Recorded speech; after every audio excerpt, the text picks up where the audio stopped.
खुश आमदीद सरकार लाइब्रेरी चैनल पर, जहां हम आपके लिए लाते हैं फिल्मों की दिलचस्प कहानियां और तफसीली वजाहत, वो भी उर्दू और हिंदी में। आज हम आपको एक और शानदार फिल्म की कहानी सुनाने जा रहे हैं जो आपको हैरान कर देगी। तो तैयार हो जाएं कहानी में छुपे राजों को जानने के लिए।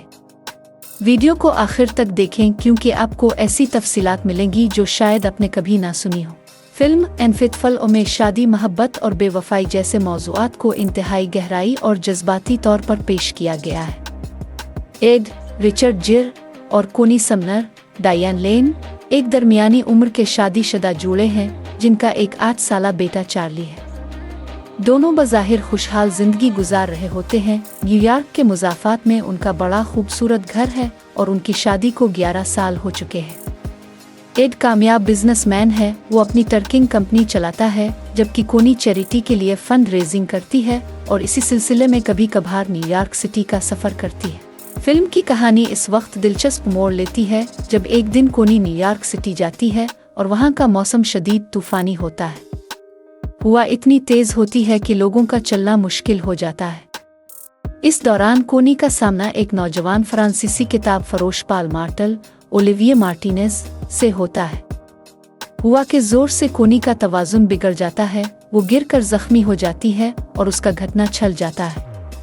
पाल इसे अपने अपार्टमेंट में आने की दावत देता है ताकि इसका जख्म साफ कर सके।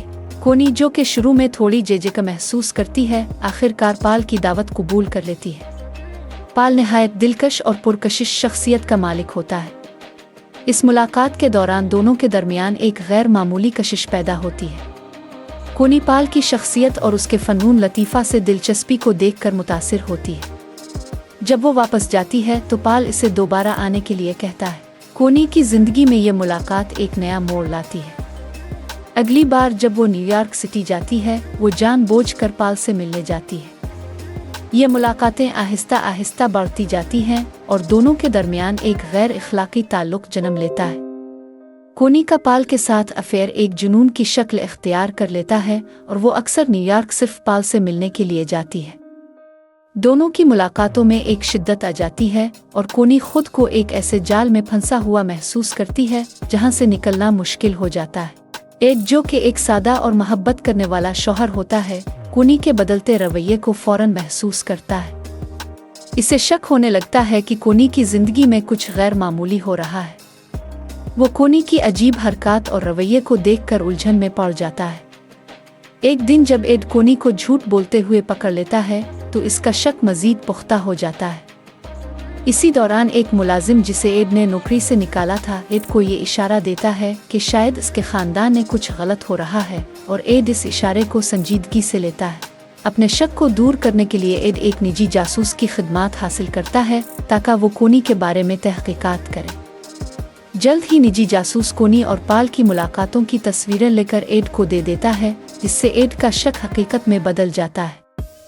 एड ये देखकर दिल शिकस्ता हो जाता है कि इसकी बीवी ने इसे धोखा दिया है। एक दिन एड पाल के अपार्टमेंट जाने का फैसला करता है ताकि इससे बात कर सके और हकीकत मालूम कर सके। जब वो वहां पहुंचता है तो दोनों के दरमियान बातचीत होती है। इस दौरान एड को पाल के अपार्टमेंट में एक शीशे की ग्लोब नजर आती है जो एड ने कोनी को तोहफे में दी थी और जो कोनी ने पाल को दे दिया था। ये देखकर एड का गुस्सा बढ़ जाता है और वो अचानक पाल को सर पर एक भारी चीज से वार करता है। ये वार इतना शदीद होता है कि पाल फौरन मर जाता है। एड कत्ल के बाद फौरन होश में आता है और पाल की लाश को कालीन में लपेटकर छुपाने की कोशिश करता है। वो तमाम सबूत मिटाता है और अपार्टमेंट को साफ कर देता है ताकि वहां इसकी मौजूदगी का कोई निशान बाकी ना रहे। इसी दौरान कोनी पाल के फोन पर एक पैगाम छोड़ती है जिसमें वो कहती है कि वो पाल के साथ ताल्लुकात को खत्म करना चाहती है, लेकिन ये पैगाम पाल कभी नहीं सुन पाता। एड पाल की लाश को अपनी गाड़ी में डालकर कचरे के ढेर पर फेंक आता है। अब जब पाल मर चुका है, एड और कोनी के ताल्लुकात में मजीद तनाव पैदा हो जाता है। कोनी को भी एहसास होता है कि एड का रवैया बदल गया है। पुलिस पाल की गुमशुदगी की तफ्तीश करने के लिए समनर के घर आती है क्योंकि पाल के अपार्टमेंट में कोनी का नाम और पता मिला था। कोनी पुलिस के सामने झूठ बोलती है और पाल के बारे में अपने ताल्लुक को छुपाने की कोशिश करती है, लेकिन पुलिस को इसके बयान में तजादात महसूस होते हैं। एड हैरत अंगेज तौर पर पुलिस के सामने कोनी के बयान की तस्दीक करता है और इसे बचाने के लिए झूठ बोलता है। बाद में जब कोनी को जासूस की तस्वीरें मिलती हैं तो दोनों एक दूसरे के सामने सच बोलने पर मजबूर हो जाते हैं। कोनी और एड दोनों अपने जज्बात और गुनाहों का एतराफ़ करते हैं। एड अपने जुर्म का एतराफ़ करते हुए खुद को पुलिस के हवाले करने की पेशकश करता है, लेकिन कोनी इसे रोक देती है और कहती है कि वो दोनों मिलकर इस सूरत-ए-हाल का सामना कर सकते हैं और अपनी ज़िंदगी को दोबारा बेहतर बना सकते हैं। फिल्म का इख्तिताम इस जज्बाती लम्हे पर होता है जब दोनों एक दूसरे के साथ दोबारा मोहब्बत में मुब्तला हो जाते हैं, जैसे वो शादी के आगाज़ में थे। एनफितफल एक जज्बाती ड्रामा है जो इज़्दिवाजी ज़िंदगी की पेचीदगियों, बेवफाई और उसके नताइज को गहराई से पेश करती है। ये थी आज की फिल्म की मुकम्मल कहानी। उम्मीद है आपको हमारी ये वीडियो पसंद आई होगी।